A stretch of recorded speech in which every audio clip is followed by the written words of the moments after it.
Alors dans ma vie de footballeur, ça a commencé, je commence depuis tout le début, depuis tout petit à Sainte-Mère-Église. Après, non, j'ai suivi mes parents, après Montebourg, après jusqu'en minime, donc j'étais là où j'évoluais en district.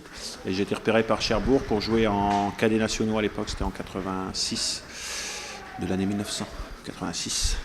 Et donc je suis resté là-bas 11 ans, je suis arrivé à Angers, donc j'ai évolué en D3 national à Cherbourg.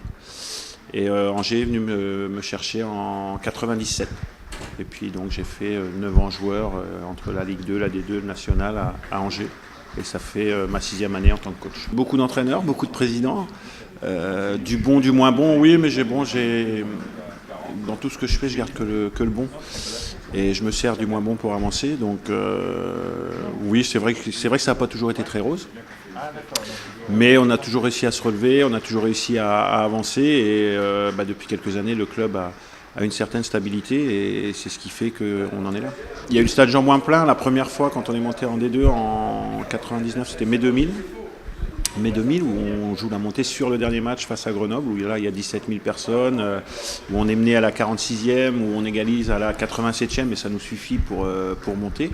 Et où le stade explose, où c'était vraiment fabuleux. Après il y a eu forcément la victoire au Vélodrome en Coupe de France. Il y a eu plein de matchs, même la réception de Saint-Etienne ici, où le stade, quand Saint-Etienne se déplace, c'était magnifique, ou à Geoffroy Guichard. Il y a eu plein de bons moments. Et cela, il reste marqué à jamais, quoi. Par la force des choses, on m'a proposé ce poste-là à un moment où j'espérais encore jouer, mais malheureusement, c'est mon corps qui a dit stop. Et donc les nouveaux dirigeants, donc en l'occurrence c'était Willy Bernard et donc Olivier Piqueux, quand ils sont arrivés, m'ont proposé la reconversion plutôt que de prolonger mon contrat de joueur. Donc à 35 ans, j'ai pas réfléchi longtemps, j'ai franchi le pas et ça s'est très bien passé.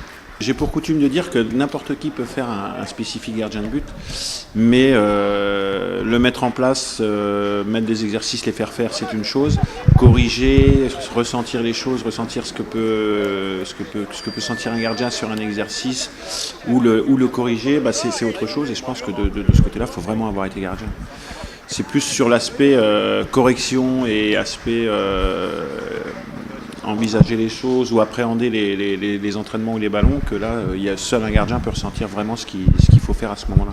Il y a un diplôme qui est mis en place par la DTN, donc qui se passe à Clairefontaine, donc le diplôme d'entraîneur des gardiens, où là, faut avoir le DEF ou être premier degré et avoir X matchs en professionnel pour pouvoir y accéder. Et on y apprend quand même certaines choses et le principal aussi, c'est ce qu'on arrive à se tisser un réseau d'entraîneurs des gardiens dans différents clubs, que ce soit Ligue 1, Ligue 2.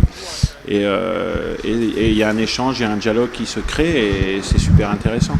Après, la carrière de joueur, avoir été joueur à un certain niveau, ça peut aider aussi. Et avoir côtoyé certains entraîneurs, ça aide aussi, puisque il y a des exercices que j'ai fait, que j'ai pratiqué moi-même, que je remets en place.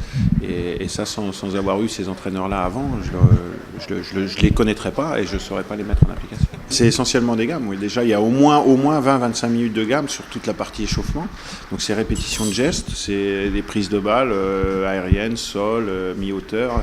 Ça, c'est obligatoire. Comme les joueurs font des gammes en faisant le contrôle-passe, nous, on fait ça aussi au quotidien. Donc, c'est vrai que c'est un peu la partie rébarbative du boulot, mais c'est essentiel. Donc, on fait ça. Après, il y a toute la partie spécifique. On essaye de mettre en place des situations de jeu, des situations qu'on retrouve en match. Généralement, les gardiens ont des caractères forts, mais c'est des bons. Dans l'ensemble, c'est des bons mecs. J'ai rarement eu de tête brûlée ou de mauvais garçons. Et puis, c'est des gens avec qui j'ai beaucoup d'affinités, puisque de toute façon. Et il faut en avoir, puisqu'on est quand même là, on travaille à 3. Si jamais on commence à pas s'apprécier ou à se tirer dans les pattes, ça peut pas fonctionner. Donc, c'est vrai que les joueurs faut les connaître, faut faire avec leur caractère. Et puis, faut faire en sorte que tout se passe bien. Donc, il y a des fois où c'est pas forcément simple, parce qu'on n'est pas non plus d'humeur égale, que ce soit eux ou moi. Mais dans l'ensemble, ça se passe plutôt bien. Il y a eu des conflits. Ça n'a pas toujours été simple. Sur plus ou moins long terme, les conflits. Mais bon, il y a eu des années où les deux gardiens, numéro 1 et numéro 2, se parlaient pas. Et se disaient pas bonjour en arrivant au vestiaire. Donc, à l'entraînement, à gérer, c'est pas toujours simple. Mais bon, on y arrive. On essaie d'arrondir les angles. En mêlant un peu d'humour à tout ça, on arrive à faire avancer les choses. Mais ça n'a pas été simple. Ces années-là n'ont pas été simples. Il faut qu'il y ait une hiérarchie. Il faut qu'il y ait le numéro 1, numéro 2, numéro 3. Après, elle est faite pour être bousculée. À travers les performances ou les blessures, la hiérarchie peut changer. Mais au départ, il faut qu'il y ait un numéro 1, numéro 2, numéro 3. Sinon c'est pas possible, quoi. Après, on ne sait pas trop qui joue, qui va jouer. Il faut que le numéro 1, le titulaire, pour être bien, pour bien se préparer, pour être efficace, pour être performant, il faut qu'il sache qu'il est numéro 1 et qu'il va jouer. Je ne leur fais pas de cadeaux, ça c'est sûr. Donc évidemment, je ne m'adresse pas de la même façon à un gardien comme Greg qui a 39 ans et aux jeunes. Je suis pas moins exigeant avec Greg, mais on ne travaille pas de la même façon. Et mais quand j'ai quelque chose à lui dire, je lui dis. Quand je ne suis pas content, je lui dis. Et les deux autres, je leur rentre un peu plus dedans. Quand il y a des choses complètement aberrantes que je vois ou des choses qu'ils font qui ne vont pas, je leur dis. Après, il y a toujours un dialogue. Je leur dis toujours, écoutez, je ne détiens pas la vérité. Donc on en discute, on met les situations en place, on voit ce qu'ils ont fait, ce qui ne m'a pas plu, et après on voit ça tous ensemble. Et l'humour, je la mets surtout entre les exercices. Quand ils sont en récupération, il y a toujours un petit mot, une petite blague, un jeu de mots, un calembour qui part. Mais bon, même je peux pas m'en empêcher. Donc, même si je les engueule, derrière, il y a quand même un petit sourire, quoi. Oh, salaud, bien joué! J'avais déjà les bras en l'air. Faut voir, faut sentir comment psychologiquement est le joueur par rapport à sa performance, par rapport à son état de forme aussi. Donc c'est pour ça qu'il ne faut pas faire n'importe quoi. Et le dialogue pour moi est super important. Parce qu'un gardien qui n'est pas bien dans sa tête, il ne sera pas performant. Donc on cherche à savoir quand il n'est pas bien d'où ça vient. Est-ce que ça vient de ses performances ou ça peut être extra-sportif, puisque ça peut être dans sa vie où il a des soucis ou quoi. Donc on essaye de régler tout ça et de faire avec pour faire en sorte que le vendredi il soit performant. C'est pas toujours simple, mais bon, en règle générale on y arrive. J'en ai eu une en première. Je suis sur un ballon tranquille et il n'y a pas un ou deux ballons qui passent et ouais. Et tu vois, la première tu le vois vraiment passer ou... il parle du coup franc. Ouais. Ouais, moi je vais tranquille. D'accord. Je fais mon pas, je vois qu'il est à côté, je m'arrête. En deuxième, j'ai la même, je m'assois. C'est que je fais Oui, non, mais c'était une question parce que le Patrice a décidé d'interroger. Greg, beaucoup d'expérience. Bon, un peu non, je vais pas caractériel, mais un petit peu soupolé. C'est resté c'est un jeune malgré tout, quoi. Il est très exigeant avec lui, alors que il a 39 ans, il y a des choses qu'il peut plus faire ou qu'il peut plus se permettre de faire et qu'il aimerait encore faire. Donc c'est pour ça, lui, il faut le gérer, il faut le freiner. Parce que c'est un gros bosseur. Il faut toujours être derrière lui, gérer ses temps d'entraînement, ses temps de jeu.